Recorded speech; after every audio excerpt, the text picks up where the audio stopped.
গর্ভবতী মায়েরা কেমন খাবার খাওয়া উচিত সেটা নিয়ে আমরা সূরা মরিয়ম আছে না 19 নম্বর যে সূরা, সম্ভবত 25 নম্বর আয়াতের মধ্যে ওইখানে কিন্তু খেজুরের প্রতি ইঙ্গিত দেওয়া হয়েছে যে খেজুর খাওয়া এটা যে গর্ভবতী মায়েদের জন্য খুবই উপকারী দুই দিক থেকে। একটা হলো গর্ভে যখন বাচ্চা থাকে তার যে আয়রনের অভাব সেটা পূরণ করবে, এবং তার একই সাথে বাচ্চা যখন ডেলিভারি হয় তখন তার ডেলিভারির সিস্টেমটা যাতে স্মুথ হয়। এই যে এখন যে এত বেশি সিজারিয়ান লাগতেছে এইটা কমার ক্ষেত্রেও কিন্তু হচ্ছে এই যে খেজুরের গুরুত্ব আছে। তার মানে বাচ্চা যখন গর্ভে থাকে সেই গর্ভের বাচ্চার হচ্ছে যে আয়রনের অভাব পূরণ করবে, এবং তার মাকে হচ্ছে ইনস্ট্যান্ট হচ্ছে যে বলা যেতে পারে এনার্জি দিবে। এবং তার সাথে কনস্টিপেশন, বেশিরভাগ হচ্ছে প্রেগনেন্ট মায়েদের যে সমস্যা থাকে এই কনস্টিপেশনের সমস্যাও কিন্তু হচ্ছে এই খেজুর যেটা সেইটা দূর করতে পারে। তার সাথে আরো কয়েকটা ইন্টারেস্টিং খাবার আছে, যেমন দই।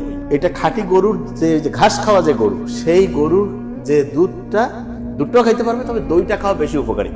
এবং আমরা জানি যে দই খাইলে এর মধ্যে যে উপকারী ব্যাকটেরিয়া আছে সেটা কি করে, তাদের আমাদের মায়েদের যে ডাইজেস্টিভ সিস্টেমটা আছে এইখানে উপকারী ব্যাকটেরিয়াগুলোর পরিমাণ যত বাড়বে রোগের সাথে ফাইট করার ক্যাপাসিটিটা বাড়বে।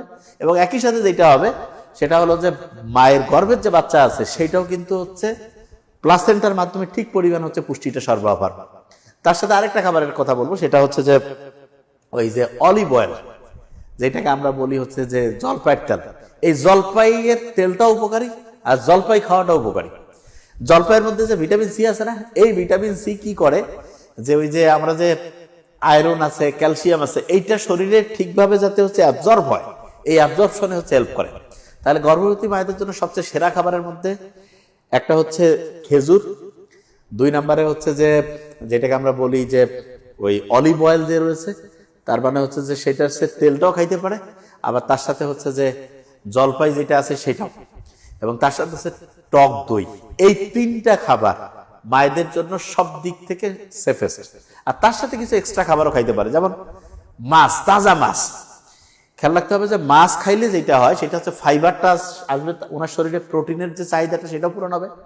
এবং এখানে একটা জিনিস বলে রাখি যে তেলযুক্ত যে মাছ আছে সেইটা খাবে, তাহলে দেখা যাবে বাচ্চার যে ব্রেইনের ডেভেলপমেন্টের জন্য হচ্ছে ফ্যাট, এইটার একটা গুরুত্ব আছে। এবং সেইটা কিন্তু হচ্ছে মাছের যে তেলটা, মাছের যে চর্বিটা, এটা কিন্তু উপকারী ফ্যাট, সেটা দেখা যায় ব্রেইনের ডেভেলপমেন্টে সবচেয়ে বেশি ভালোভাবে কাজ করে।